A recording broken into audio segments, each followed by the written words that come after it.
But my favourite are the animal facts. The animal facts are just, I think, incredible. This is from a website called Deb and Jen's World of Knowledge, okay? And I want you to think about the people who put this up, okay? They're not just the fact, but who did it and why they did it. What were they thinking? Okay. Number one, you can lead a cow upstairs, but not down. Thanks very much. I looked into that. It's true. A cow will go upstairs, but they won't go downstairs because the way their joints don't oppose. But I think of the poor bastard who found that out the hard way. Come on, Daisy. Down you go. I don't go downstairs. Come on. No, I don't go downstairs. I'm away with joint. I don't care about your joints. My wife's coming home from work in 5 fucking minutes. Get down the stairs.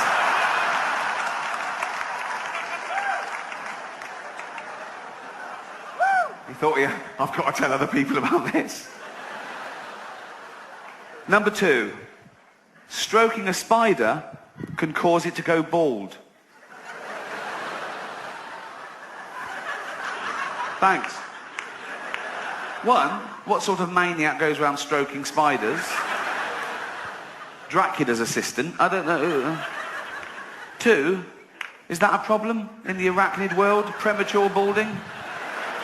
Do they worry about that much? I thought they'd be loving it, wouldn't they, being a skinhead? They're so fucking hard. Got all the legs, all the eyes and the teeth. Fuck it, I'm bald, who cares? Adds to it, I like it more. But no, apparently it's a big problem. You stroke a little spider, he goes, oh, fucking hell. He runs back to the web, and all the other spiders go, what are you wearing a baseball cap for? Fashion.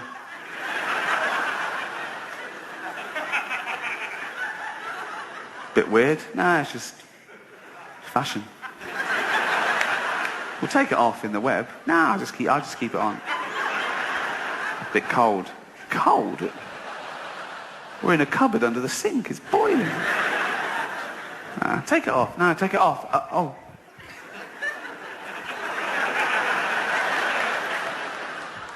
Have you been letting a human stroke you? Leave this fucking web. Number three. Polar bears will sometimes cover their black nose during a hunt to camouflage themselves more completely.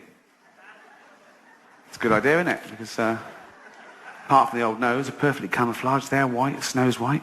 So they're sneaking up on a little Arctic hare. And they get there, and the Arctic hare, he turns round, the polar bear goes...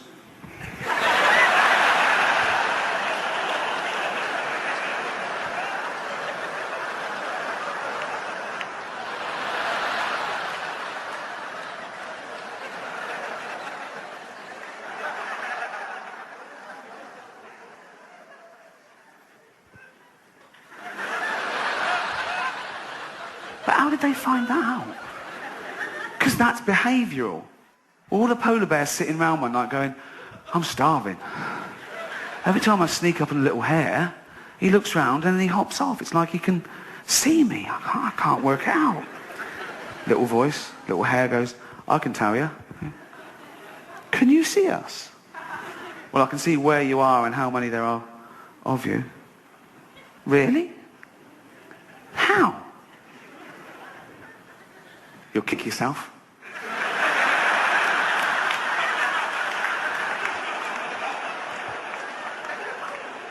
Now, go on. Tell us. Your nose is black. The nose, it's black. Oh.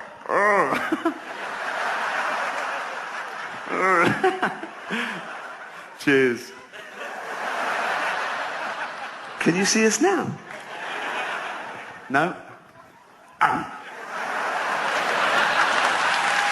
Thank you. My favourite fact. Okay. Number 4. Montana mountain goats will sometimes butt heads so hard that their hooves fall off. Can that be true? That's amazing. So there's two there. They're looking at a female goat. One goes, I like her. And the other goes, yeah, I'm probably going to mate with her. Well, no, I saw her first. That's not how it works. How does it work? We have to run at each other really hard and crack heads. Is that safe? Oh, yeah. Okay, go. Oh!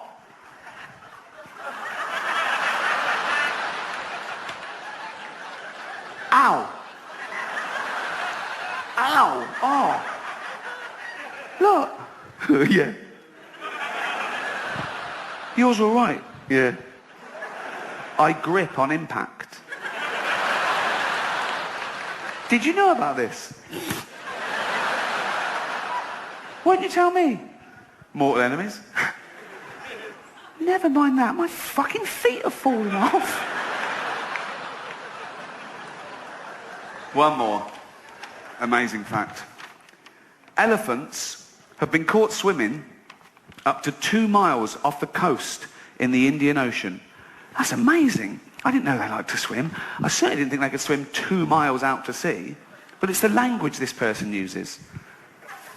Have been caught swimming. Like it's illegal. Says the Coast Guard. Morning. Morning. Morning. Phone rings. Ring, ring. Hello. They're doing what? No, I'll be there.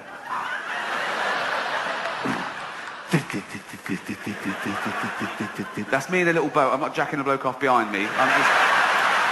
No.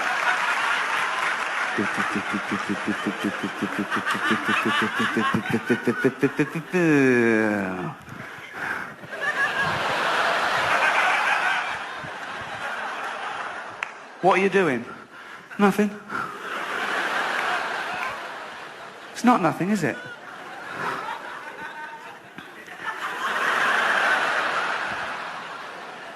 What's that? Beach ball? Tell me what you're doing. Don't look at him. What are you doing? Swimming. Yeah, you are. Do you know how far off coast you are? 2 miles. Is it? Yes, it is. Yes, it is. You know you're not meant to do this, don't you?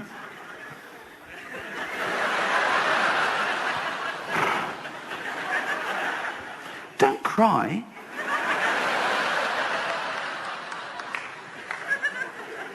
But if you know you're not meant to do it, I've told you loads of times, why are you doing it again?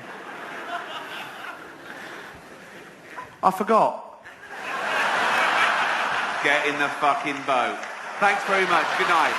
Thank you. But psychology, psychiatry, neuroscience, it's still in its infancy. And we still know so little about the brain. And 150 years ago, we knew nothing. It was all guesswork, right? And everything was just mental. If you weren't a white, sort of heterosexual, married Christian man, right? If you deviated too far from that, it was mental. They just went mental, like that. Like homosexuality, mental illness, you were put in an asylum for life, or worse, tortured. Women who fell pregnant out of wedlock, mental, asylum for life, right? And now we understand things more, we're more tolerant, I think it's going too far the other way, though, because now nothing's mental. You can't find somewhere that nothing is considered mental. Everything is a syndrome or an addiction or a preference, right? I could have my legs removed, have wheels put on, identify as a pram, right? And if you say I'm mental, you're a bigot, right? Now, that's a bit hack, that joke now, isn't it? Oh, I identify as a thing then, right? It's a bit old-fashioned, right? But I'm going to leave it in to annoy people, right? Because that's the bit that'll offend people. Same as humanity. I talk about AIDS, famine, cancer, the Holocaust, rape, paedophilia. But no, the one thing you mustn't joke about is identity politics. The one thing you should never joke about is the trans issue, right? They just want to be treated equally. I agree. That's why I include them. You know?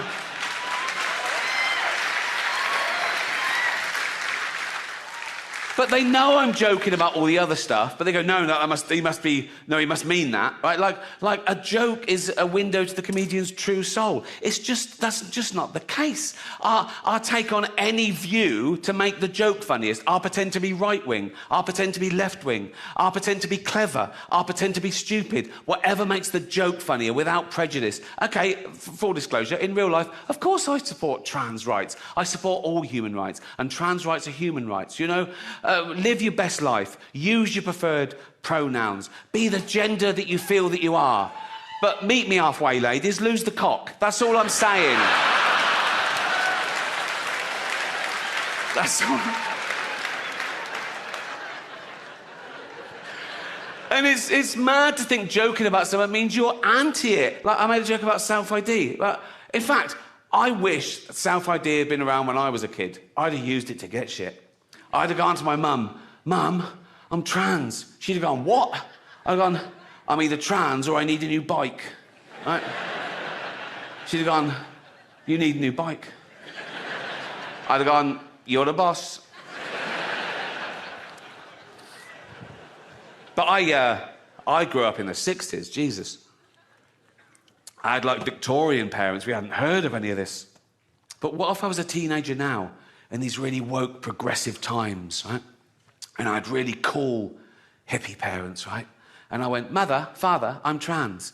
They'd go, oh, goody, that's so fucking trendy, right? And my dad would go, Bagsy, I picked the vagina. I go, thank you, Daddy, right? Right? Then there'd be like a montage, right? And I'd go to hospital, I'd have all the electrolysis, I'd grow my hair, right? I'd have a big fanny, I think. No, if someone else is paying, I'll have the big one, you know what I mean? Like, Dad trying to buy me a minge, fuck you, Dad, right? I'd have a big fanny, boobs, right? And, right? No, and I'd come out and I'd emerge, I'd be a real woman, I'd be Vicky Gervais. I'd be Vicky Gervais, right? Yeah, and I'd be a real woman, right? And you can't change your sexuality, so I find women attractive, so I'd be a lesbian. I'd be a little lesbian fella called Vicky Gervais, right? And probably be a butch lesbian because of all the testosterone up till then, right? Also, I like the fashion: jeans, black t-shirt, short hair, beard. I'd be a real lesbian called Vicky Gervais, lesbian about town, right? And so I'd go down to Brighton, right? And I'd go into a lesbian bar, right? And I'd go, hi, pool table, winner stays on. I'd be there all fucking night. Right. This joke isn't worth it for the punchline. The punchline is shit, really. So just enjoy the journey, right? Right. So I'd look around and I'd find one of them pretty lesbians, right? This is so childish and misinformed. It hurts, right? I'm going to leave it in, though, right? So, no, I'd find a pretty lesbian. This is pathetic, right? Even for me, I can't do this with a fucking straight face, right? And I'd go over that. I go, hi, you a lesbian? She'd go, yeah. Are you a lesbian? I go, yeah, just a bit. Look at that, right? And she'd go, that is a lovely fanny. I go, fucking cost enough. She'd go, what? I go, nothing, right? And then I'd be wooing her, right? I'd be doing all like I'd be sort of like complimenting her on a sort of lesy ways. I'd go, I love you, Doc Martens, right? She'd go, oh, thanks, right? Right? She goes, I go, oh, those are big earrings, aren't they? Right? So, yeah, right. And then she'd go, do you want to come back to my place and les off? I go, yeah, just a bit, right? So we go back, we get naked, I'd boob her up, I don't know what I'd minge her off. I'd do that one, I'd do that one, definitely do that one, right? I'd Google it, wouldn't I? I'd fucking Google it, right? And right? And then she'd go, oh, do you want to wear a strap-on dildo and give me a good seeing to? I go, yeah, right. So I put a strap-on, I put the big dildo there on my new fanny like that, and tie it at the back, and that's when I'd kick myself.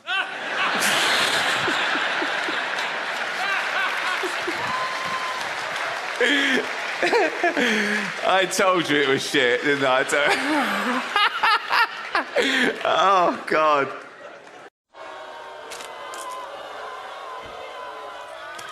Larry? Hey.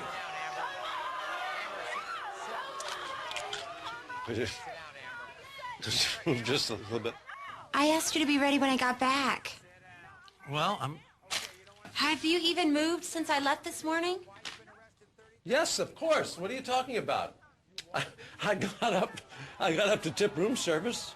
Have you just retired and this is what you're going to do for the rest of your life? And you're never going to work again? Of course I'm going to work again. When? I don't know. You're in the prime of your life. Are you just going to... No, I'm going to work when something comes up that I want to do. I would really like for you to get dressed so we can go look at this house. Fine. Fine. Thank you. All right, here's Brittany. Brittany, come on out. Look at that girl come out. Look. Look at her. You don't know me. You don't know me. Yeah, you all go fuck yourself. That's right. Yeah, come on. That's right. Oh, yeah. Come on, come on. Yo, fuck you. Fuck you. Yo, fuck you. I think you've managed to do it twice with Seinfeld and Curb Enthusiasm, is to do that thing that so many comedians, stand-up comedians, fail at, is getting real-life observations that they've had and rendering it with actors and not making it look contrived. You know what I mean? Usually a stand-up comedian gets his pilot and he just crowbars in, and it just looks like he might as well be talking to the camera. And then you want to go, well, it's good, but I know where you're going wrong. Because he's doing all this stuff from his act. Exactly, yeah. Right. And I see these comedians on chat shows where when someone said, they say things like, so, did you come on your bike, Larry? Oh, don't talk about bicycles. Oh, bicycles, schmicycles, listen. Oh. And it's just... I know. This is crowbarring stuff in, you know, when you work somewhere, it's crowbarring stuff in, but it's making it look like you're not. And that's why I think naturalism is so big and high on the agenda now in comedy. You're a stickler, as I am, for reality. When something takes you out of that reality, and it takes you completely out of the scene, don't you think? Yeah, I want to see someone get their hands dirty. I want to see a bit of their life. Yeah, also, I was never a big joke guy.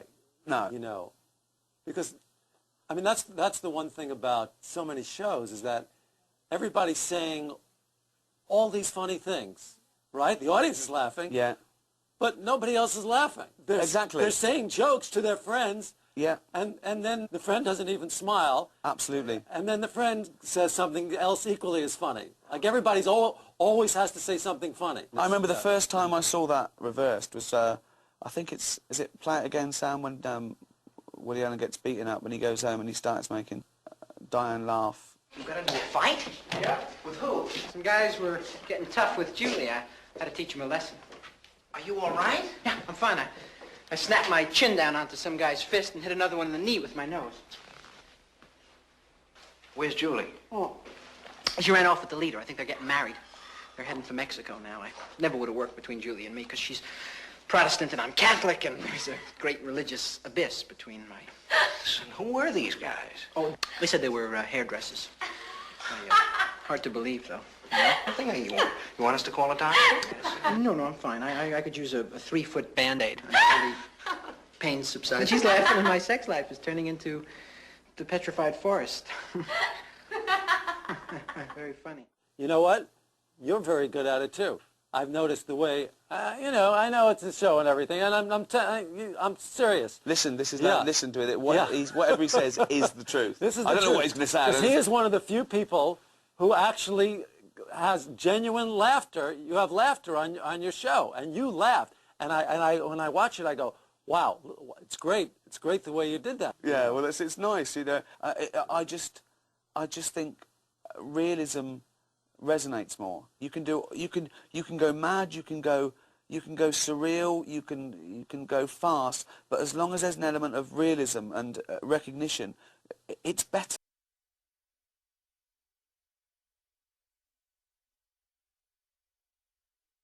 I did an interview when they were asking me my favourite things and lists and stuff, and I put George Costanza as the best sitcom character of all time. Why did you not play him? It was never even a consideration. Really? It was nothing that I even thought of, or Jerry thought of, or anybody brought up. It wasn't even on the table. I couldn't have done that and and written the show at the same time. It would be too hard. I couldn't do it.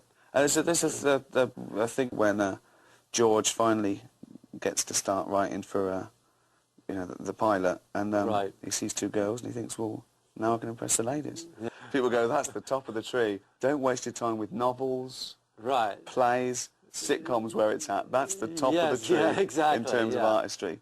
Is there anything you want to do in television outside comedy? Would you want to do a drama or a film? Oh, no, I would be completely lost, completely out of my element. It would be laughable. It would really be laughable, yeah. I couldn't do it. I would have no barometer for knowing that it's good. How would I know it's any good? Well, I wouldn't know. There's no guides. Well, there's good drama. There is. And there's bad drama. Right, but people who are dramatists know when it's good. I wouldn't know if it was good or not. But how did you know it was good when you started writing comedy? If not, there was good comedy and bad comedy. If people laughed. People were laughing at this comedy club where people were going, what the fuck? It's that thing. I go to one of those comedy clubs and people go there and go, anyone here smoke? Anyone smoke weed? Get the munchies, don't you? What they should do. And I'm looking around at people and they're going, hey, you do get the munchies! You get the munchies! They're bursting. They haven't heard this stuff before. I know, it's unbelievable. I think, well, isn't it? Yeah. you're all idiots. Yeah. Just, forget it then. If you're saying what everyone's thinking, you're not doing anything. Yeah, there's a fine line there because you don't know. Are people laughing because they thought of it, or because they thought of it and now they're hearing it? Or... Well, I think comedy has to be recognition, but it's absolutely pointless doing comedy to a room full of people that could just about do it themselves. What I want to do is I want to do things that nobody else can think of. Absolutely. You know what I mean? Absolutely. You want that's what you want to do. You know, so many times when I'm watching your shows, I'm going, I wish I would have thought of that. Oh, yeah. Oh, wow. You know what I mean? I suppose that I want the right laugh. I want to look around. Yeah. I want to look around and go, right, they're not laughing. That's a good sign. Yeah. That's good. I didn't want them to laugh. Right. I don't want you to laugh. I don't want you liking my comedy. Well, I had plenty of that when I was doing stand-up. I heard a rumour that sometimes you'd go out and you look at the audience and go, nah. Yeah, I did that. I did that once. Yeah. And was that heartfelt? That wasn't totally. a gimmick. No, it wasn't a gimmick. You looked I out. got up on stage. I looked out at the audience. I kind of took them in. I looked around. What they like? What was the demographic that said to you they're not going to like this stuff? Just people I sensed no connection with. Nobody I ever wanted to sit down with and talk to. I didn't want to be talking to. I could tell on first sight.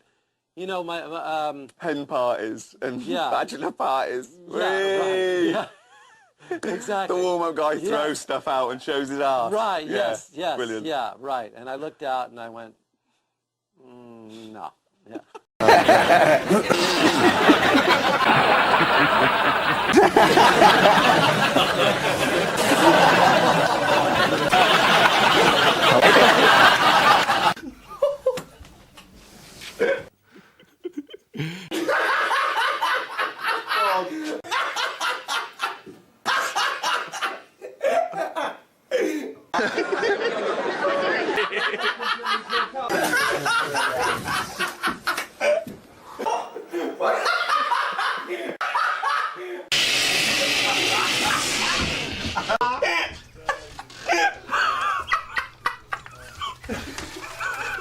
Oh, is that?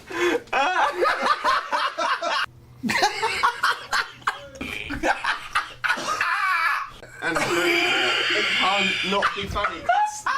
It's oh God!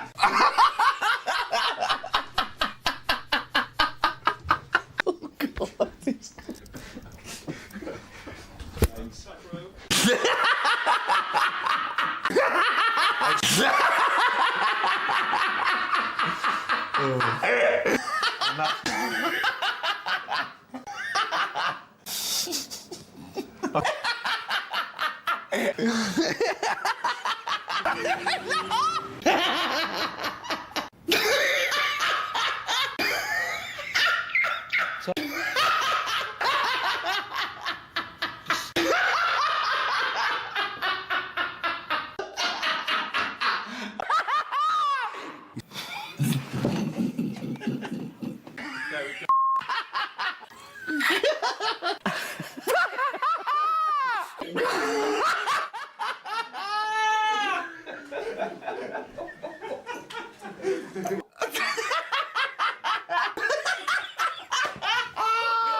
Say it, please.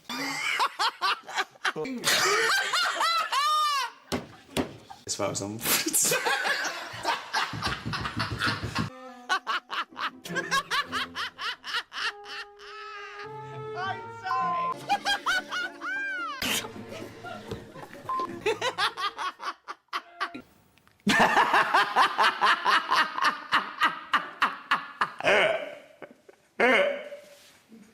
And my girlfriend of over 30 years, Jane, although she hasn't really contributed to my career. No, I'm saying this is sort of all me. In fact, thinking about it, she has done fuck all. Hello, Tiny Tim. Hello. Oh. I bet it looks even worse from that angle. Keep going. Right. See? Yeah, no. There's a body in the boot of the car. Right. Who do you call for help and why? Gordon Ramsay, Kate Winslet, or Ross Kemp? Winslet's out. Okay. With my back, I need a big, strong bloke to help me. I was in a restaurant, right? And it was a lovely restaurant, right? It was nice and quiet. I'd eat about 6 p.m, so it's nice and quiet. And the waiter came over, and every time he sort of walked back and forth, he just went... Ramsay would try and cook it. Take your shirt off. Gordon, put your shirt on. It's not a kebab, Gordon. Yeah. Stop drawing attention to yourself. Kids are scroungers, aren't they? I mean, from day one, it's all me, isn't it? Feed me, clothe me, pay for my chemotherapy. Ricky, can we look at a picture of you in your pop career? Which one's which? I'm not embarrassed by that. I'm embarrassed by this. Everyone's going, what the fuck happened? You're on trial in Thailand. Never gonna happen. Right. Who do you choose to be your defence lawyer? Right. And why? Right. Steve Carell, Yeah. Samuel L. Jackson, Yeah. or Stephen Merchant? I think Steve Carell. I think you've chosen wisely. He owes me. Can you do this? No! All right, stand next to me. Right, okay. Stand next to me. Right. Stand right here next to me. Yeah, Which one's the American?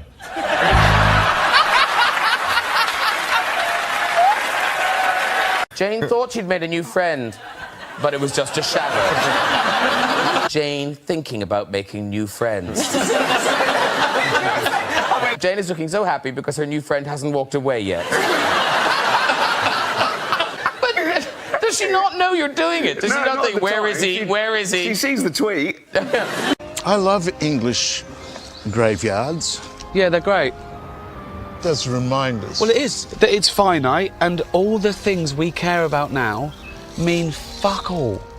They mean nothing. The things that people have got furious with you about. Yeah. Yeah. In the fullness of time. Oh, they love me when I'm dead.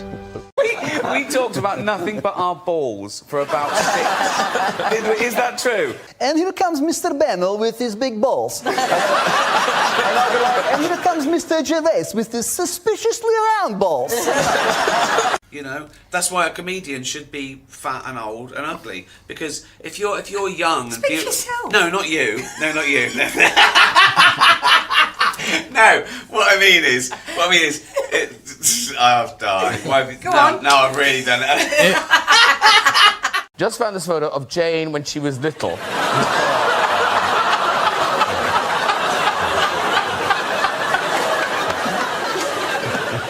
had to be a gift. You must have given her a gift after that. Yeah, well, there you go. That's what being in a relationship for 30 years does. I mean, there's no better thing in the world.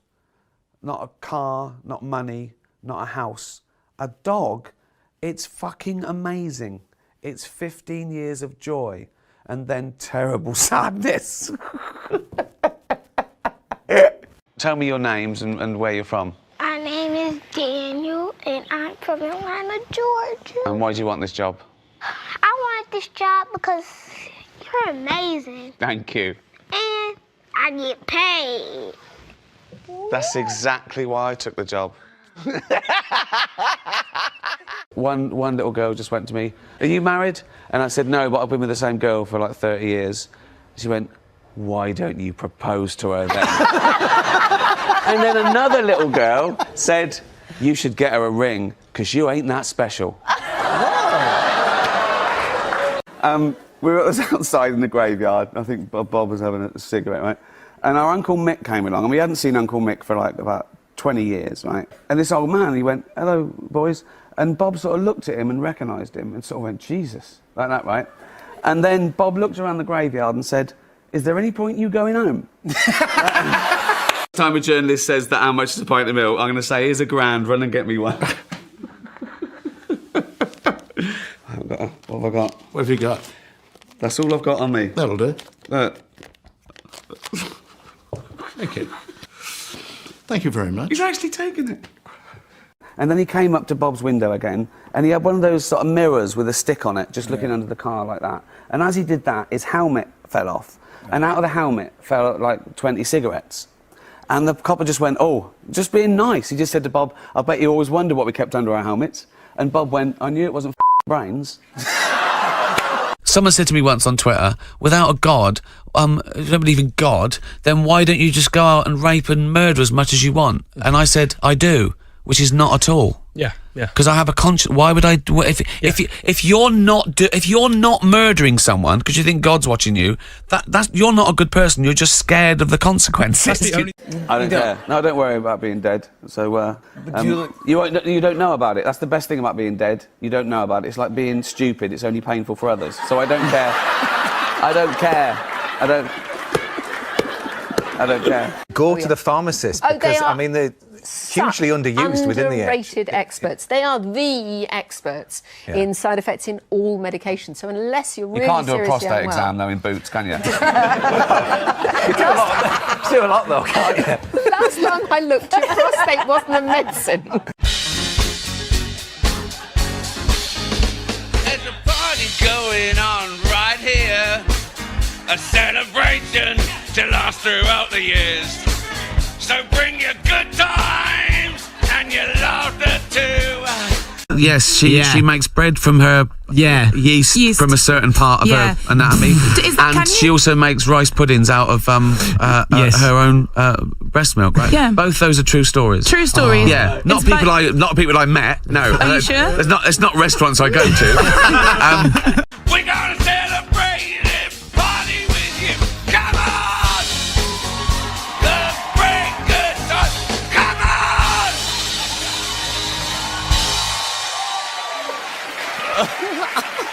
But the greatest thing I learned when working for the AIDS charity was that this is the best leaflet in the world. Okay? This is a real flyer that came round issued by the Terence Higgins Trust. Okay, it came round the university I worked at in about 1989. Okay, and it was aimed at the last demographic of gay men who still weren't taking precautions. They treated HIV like an occupational hazard, and they were militant against the disease, but they wouldn't take precautions. So it's aimed at that last tiny demographic, so it's very hard hitting. The front cover is a bunch of bananas with the word fuck. I don't know why, And it's basically a 10-point plan of health advice to not contract HIV. And this is the title of this flyer. You know it's going to be good when this is the title. Okay? Ready? You know, you don't always have to have anal sex. It's good to know, isn't it? Think of an old couple in a doctor's waiting room.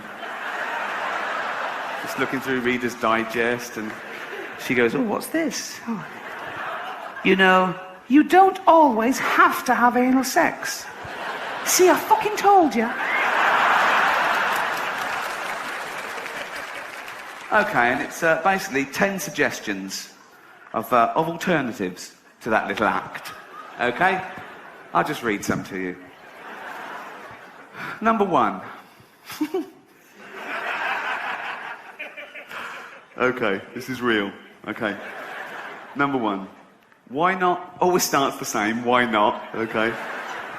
It's a soft sell. They're not pushing it on you, but... Okay. Number 1. Why not just jack each other off? Look at that. I've got the new flyer, Larry. What does it say? Well, let's have a look, shall we? Let's do one now. Okay. No more up the arse for us. Number 1. Why not just jack each other off? All right. Oh.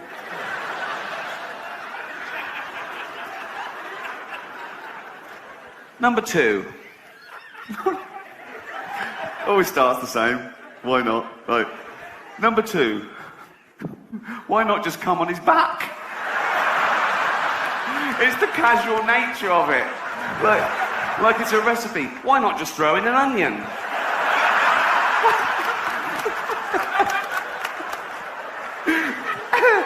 Imagine going to the doctor. Hi, doctor, I'm a gay man. I'm in a relationship, but I'm worried about the threat of HIV. Is there anything I can do? Just come on his back.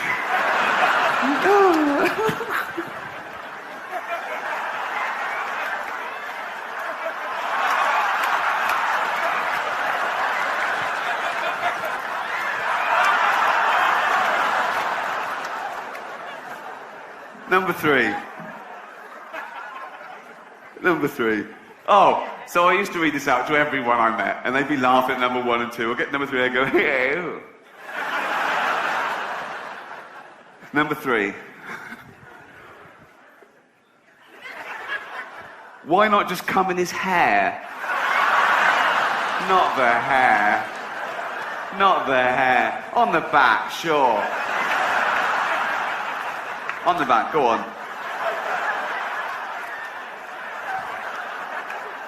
On the back, go on the back. Where are you fucking aiming that? No. Not on the hair, no, there. There. I don't trust you, I'm putting on a shower cap.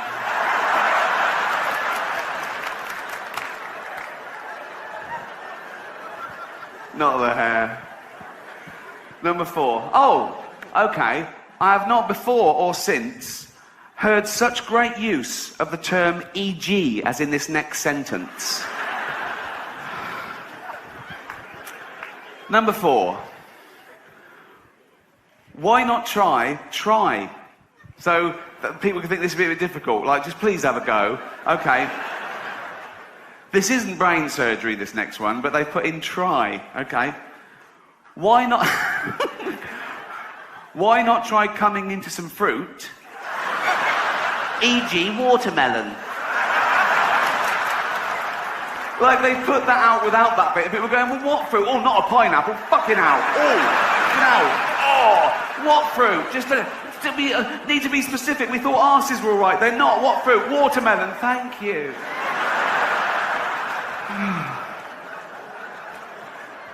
And on and on. Okay. I want to just skip ahead to number 10, okay? Because this may be the greatest sentence ever written. I'm including Shakespeare in this. Dickens. The Office. Number...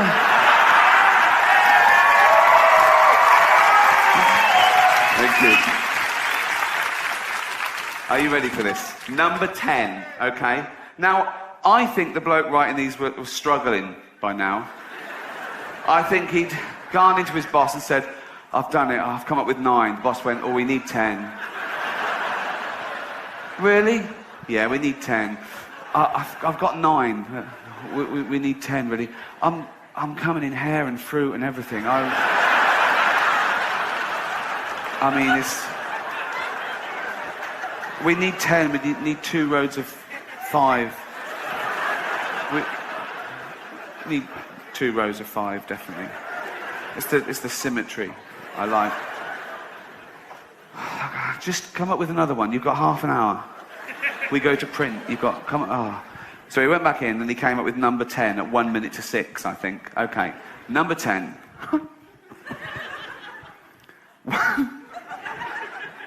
Still with a why not. Okay. Number 10. Absolutely real. Ready? Why not both come out of a window?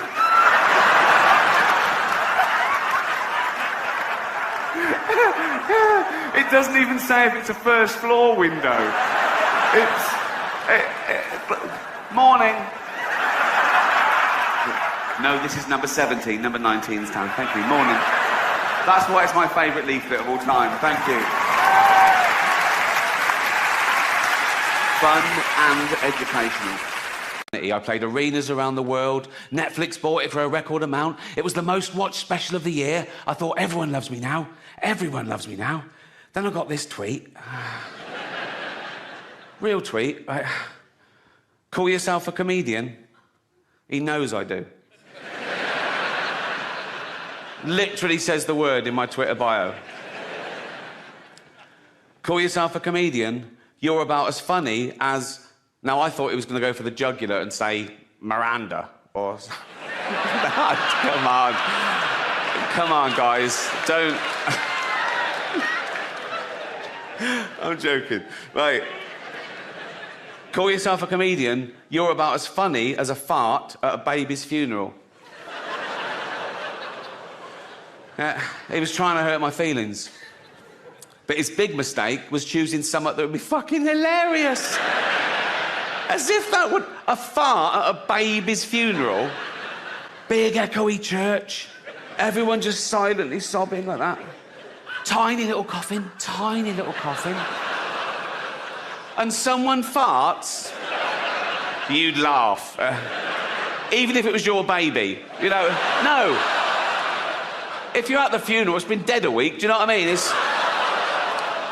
You're probably up for a giggle. Particularly if you're the father. If you're the mother, you probably still find it artsy and the funny side of things. But I'm a considered comedian. I like my jokes to be accurate and my targets to be fair. So I was engaging these people. I was saying, why is it transphobic? And they were saying, it's about a trans person. I said, well, that's ridiculous. That's like saying a joke about Bill Cosby is automatically racist. It depends on the joke. But I was talking to them, I'm willing to learn, and I found out my crime was that I dead-named her. Now, I'd never heard that term, you know, before a day after the Golden Globes, and that was saying her old name, and even acknowledging that she used to be a man. But she did. I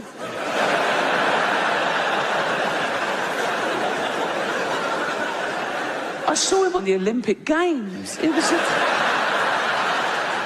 decathlete. It was in everything. He was all over the place. Shot put and pole vault. He won a medal. He was famous. He was on telly all the time. But, you know, a big, famous man with a huge... I don't know, but I mean, I'm guessing he probably... He's a big... But I've learnt my lesson. Now, I'd never dead name her now. Now I know it's wrong. I'd never dead name her now. But, like, years ago... when, you know, she was a man. That was years ago, I'm saying, right? And she went to the doctor, right?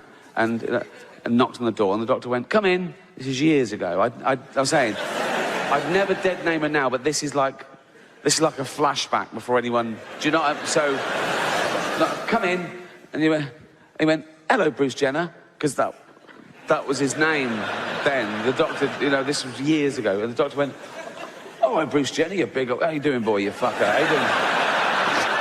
You big old lunt. Oh, how you doing, boy? Come here, you fucker. How you doing, Brucey boy? You all right? Right? And Bruce Jenner, because that was his name, this is years ago, right? So Bruce Jenner went, yeah, not too bad, doctor, yeah. Not too bad, right? And I thought, what can I do for you, Bruce? Yeah, fucker, how you doing, boy? And Bruce Jenner went, because that was his name, Bruce Jenner went, look at that. And I went, oh, come on, Bruce Jenner, you know the rules. He uses his whole name every time for some reason, I don't know why. Come on, Bruce Jenner, you fucker, you know the rules. You can't bring your big old pole vaulting pole in here, mate, you know. And Bruce Jenner went, no, that's not my pole vaulting pole, that's my enormous penis. And I thought, oh, right, yeah, seeing as it is your penis, you can bring it in here. But you should have left your shot puts outside.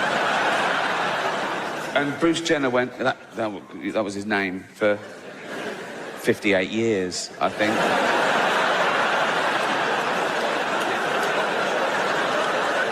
He went, no, they're not my shot puts, they're my enormous testicles. That's where I keep my testosterone and my spunk and shit, right? And the doctor went, oh, yeah, that makes perfect. I am a medical man, and that you're a big bloke. Oh, you fucker. How you doing, boy? You're a big... You're big, and you would have a big old cock and balls. They're beautiful, but a bit familiar. And no, but you must be very proud of them, Bruce. Bruce Jenner went, oh, this is going to surprise you, doctor. I want to get rid of them. And the doctor went, what? Why? Ah, they get in the way. Get in the way of what? Fucking driving, for one thing.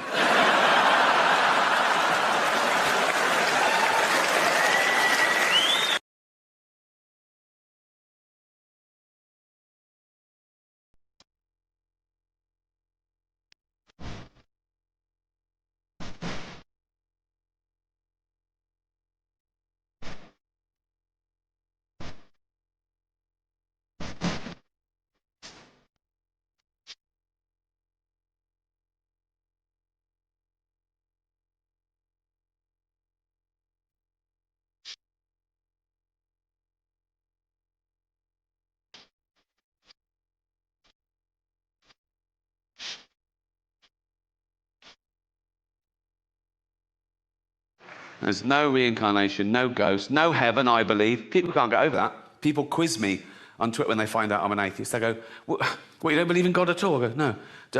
Do you pray? I go, no. They go, why don't you pray just in case there's a God? And I say, why do you put garlic over your door just in case there's a Dracula? Right? And I've got no problem with praying, you know. I know loads of nice Christians and Muslims and Jews, and if one of my family is very ill, they always say, oh, I'll pray for them. And I always say, oh, thanks very much, because it's a nice gesture. If they said, oh, we also cancelled the chemotherapy, I go, don't do that, don't do that. Pray, fill your boots, son, but let's do the praying and the chemotherapy, shall we? Because that's the same result as just the chemotherapy. So let's definitely keep that one, shall we? I got in trouble talking about praying on Twitter once. Do you remember a few years ago that terrible disaster in Oklahoma, the hurricane? People lost their lives and their livelihood, and I donated to the Red Cross, and I tweeted about it with a link saying you can donate here too, trying to help them with their drive. And one of those sort of frivolous entertainment magazines from America, their account tweeted this thing. It really annoyed me. They tweeted, Beyonce and Rihanna send prayers to Oklahoma. And I tweeted back going, oh, I feel like a cunt, I only sent money.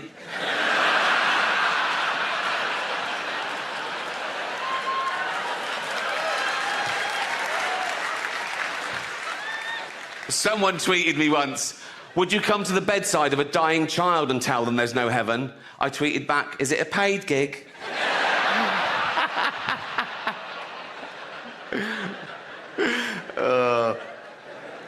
I prefer dogs, obviously. Dogs are better people than people, aren't they? They're amazing dogs. They're our best friends, they guard us, they guide us. There's medical detection dogs that can smell if you've got, like, AIDS. I'm not a doctor, but their noses are like 1,000 times more sensitive than ours, so they sort of go, "Poor, you're well HIV." Fuck, you know that. And you go, "You can smell AIDS on someone." Yeah. Yeah. Then why didn't you smell it on the bloke I brought home last night then, you fucking idiot? They did the first 3 billion years by themselves, evolution and all that. And then we got involved and we did a bit of selective breeding, you know, getting them how we wanted them to do jobs for us, you know, a bit more of that, a bit stronger, faster, whatever. And they're great at the jobs they're bred to do, and they love the job they're bred to do because they're genetically hardwired to love that behaviour anyway. Although the Rhodesian Ridgeback was bred to hunt lions, and I can't help but think that was a little bit of a shock to it when it found out. So we've done all the breeding, all the different pedigrees, all thousands, all the miles around, a big passing out parade. There's a bloke in a square with a white coat and a clipboard, and he goes, "Right, dogs." And they all go, what? Who wants to know what jobs they've got? We all do. Right. Okay, Labradors. Yeah? Do you like carefully bringing back dead ducks? Yeah. That's your job. Amazing. That is amazing. That is my favourite job. That is my favourite job. Jack Russells. Yeah. Do you like shooting down rabbit holes after... Yeah. That's your job. Fucking hell. Best day ever. Best day ever. Miniature poodles. Yeah. Do you like being carried around by elderly homosexuals? Yeah. That's your job. That's your job.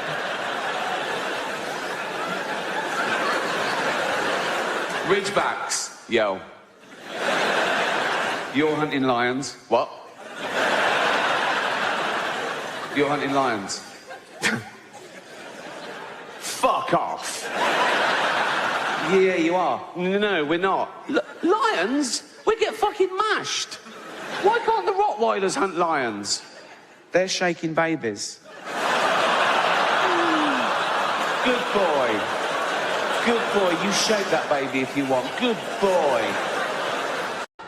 Right, last one. Come on, guys. Our next presenter starred in Netflix's Bird Box, a movie where people survive by acting like they don't see a thing.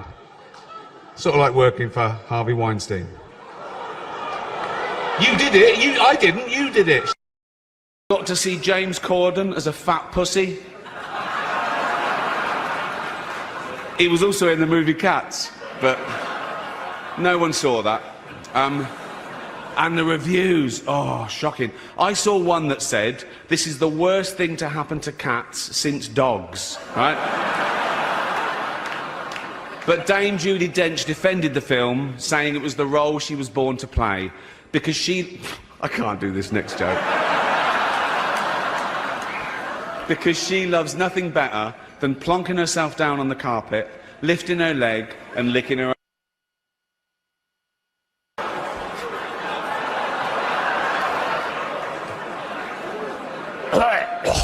Furball. She's old school. It's the last time, who cares? But as I say, I'm going to be nice tonight. I've changed. Not as much as Bruce Jenner, obviously. Now Caitlyn Jenner, of course. What a year she's had. She became a role model for trans people everywhere, showing great bravery in breaking down barriers and destroying stereotypes. She didn't do a lot for women drivers, but... I've changed. Not as much as Bruce Jenner, obviously. Now Caitlyn Jenner, of course. What a year she's had. She became a role model for trans people everywhere, showing great bravery in breaking down barriers and destroying stereotypes. She didn't do a lot for women drivers, but... is the star of the hilarious comedy The Martian.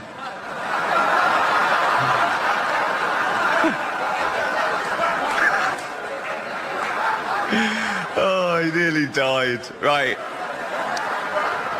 He's also the only person who Ben Affleck hasn't been unfaithful to. Please welcome Matt Damon.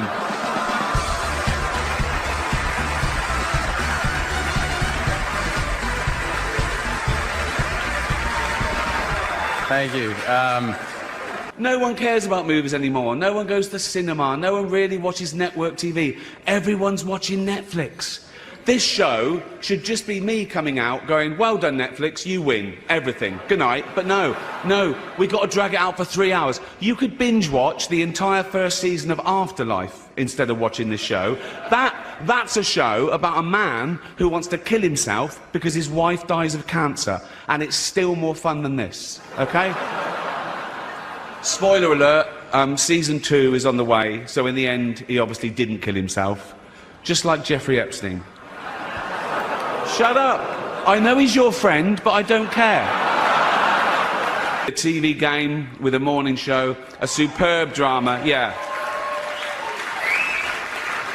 A superb drama about the importance of dignity and doing the right thing, made by a company that runs sweatshops in China. So, well, you say you're woke, but the companies you work for, I mean, unbelievable. Apple, Amazon, Disney. If ISIS started a streaming service, you'd call your agent, wouldn't you? So, if you do win an award tonight, don't use it as a platform to make a political speech, right? You're in no position to lecture the public about anything. You know nothing about the real world. Most of you spent less time in school than Greta Thunberg. So, if you win, right, come up, accept your little award, thank your agent and your God, and... So... It's already 3 hours long. The excellent Spotlight has been nominated. Yeah. The Catholic Church are furious about the film as it exposes the fact that 5% of all their priests have repeatedly molested children and been allowed to continue to work without punishment. Roman Polanski called it the best date movie ever. The Irishman was amazing. It was amazing. Look, it was. It was great. Long, but amazing. It wasn't the only epic movie. Once Upon a Time in Hollywood, nearly 3 hours long. Leonardo DiCaprio attended the premiere, and by the end, his date was too old for him. So...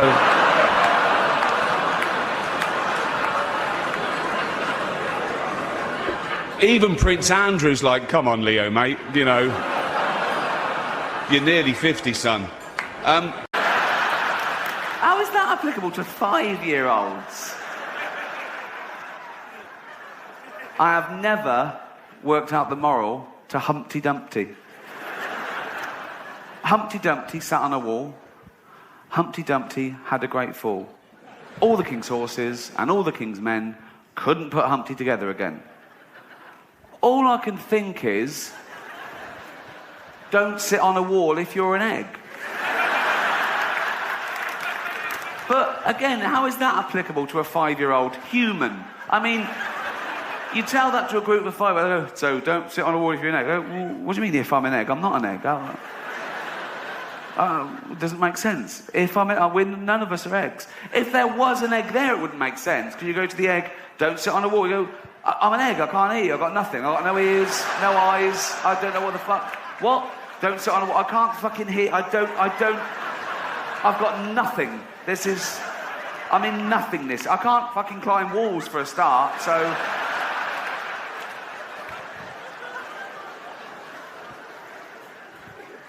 Don't send horses to perform medical procedures.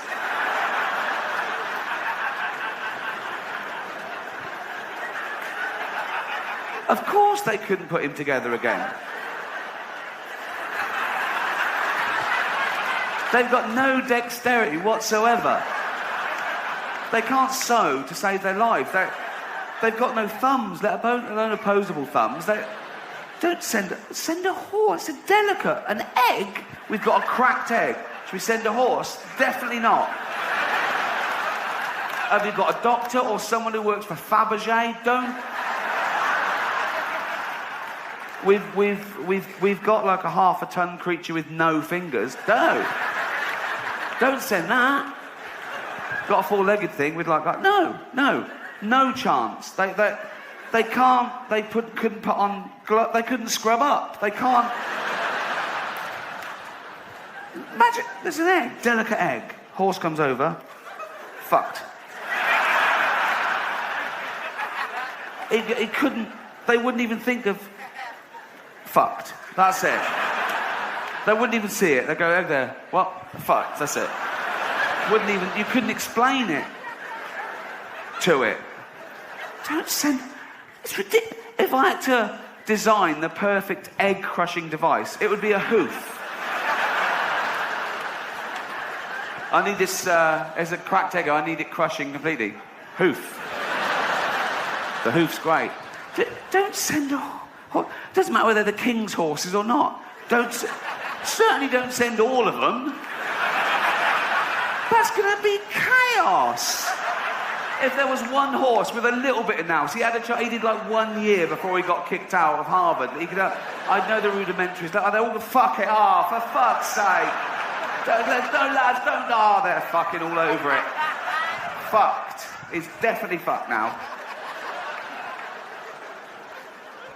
What if we'd have invaded by France that day? And bloke comes running up the hill and goes, are you in charge of all the king's horses? All the king's men? Yep. French are coming. What? The French are coming. Where are all the king's horses? I sent them to mend an egg. You dopey cunt. What do you mean you sent them to mend a fucking egg?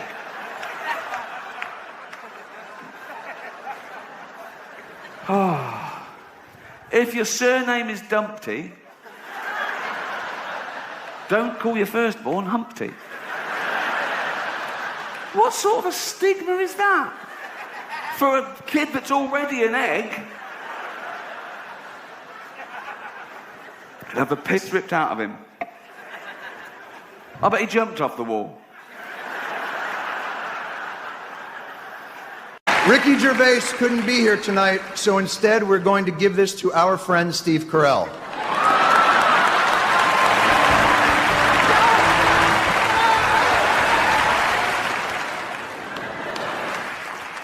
Look at his stupid face.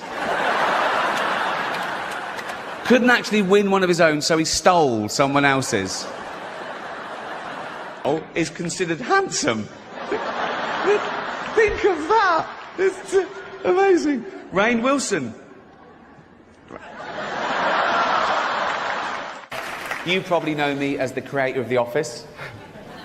No, you don't, do you? You think Steve Carell did it all? Oh, he's brilliant, isn't he, Steve Carell? He's amazing as the bumbling office manager. Where does he get his ideas from?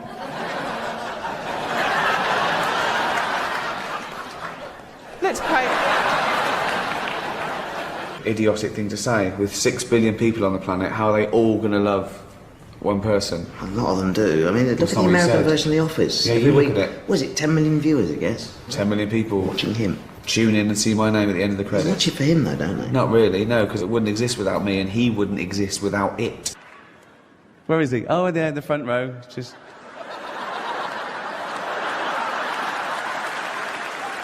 Just in case you have to make a dash for it. Have you got it on you? I've heard you carry it around with you to get in restaurants and stuff. I made you what? Don't look at me. I'm gone off road. Everyone's getting nervous now. There's nothing on the auto cue. I could do anything. This is live.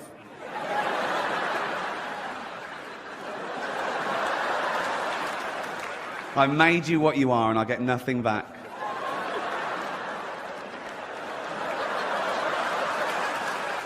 Have you even been to see Ghost Town yet? No. I sat through Heaven Almighty. Give me my Emmy. Give me my Emmy. I'll come down there.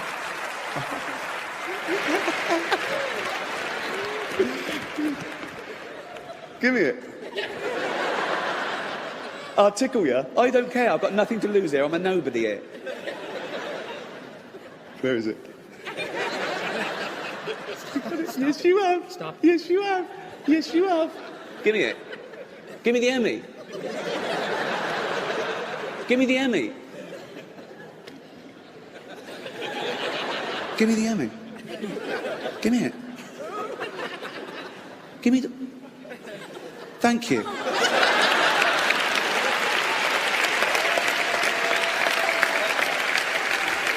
Right. Good. That's settled. Could you do what Ricky does? Oh, not in a million years. Why? No.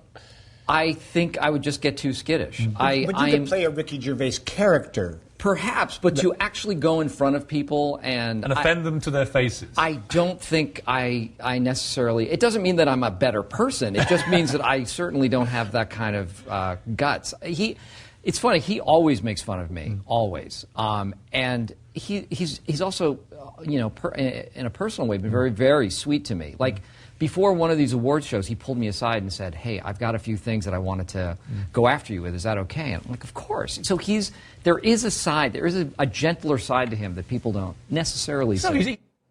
So you're all heart, aren't you? That's great. No, that's lovely. He's such a lovely man, though. But he thinks you're sweet because, just to clarify, you go up to him before an award ceremony and say, I'm going to call you a prick in a minute, just to warn you. But if I told him what I was going to say, you know, if I had access to them, I'd warn everyone. You know, as I say, I don't want to have a bad day. You know, it's not. I've got nothing against people. Do you like Steve Carell? It's great. He's fantastic.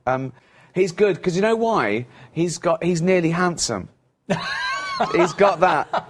He's like Bob Hope. If you look at him, he's chiseled, he's great, but he's got something. He's got beady eyes. He's good. I like him. That was a compliment, by the way. He's very handsome. I mean, he's comedically handsome. He's not imposing. He's not bland. He's Why are we going on about how good-looking Steve Carell is? what am I? Chopped liver?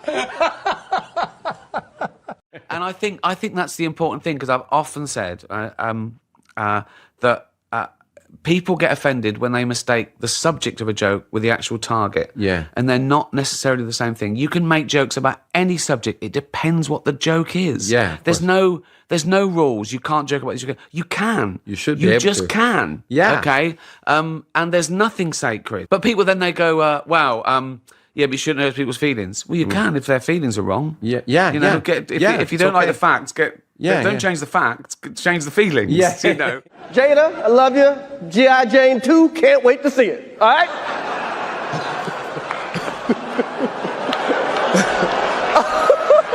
Uh-oh, Richard. Oh, wow. Wow. Will Smith just smacked the shit out of me.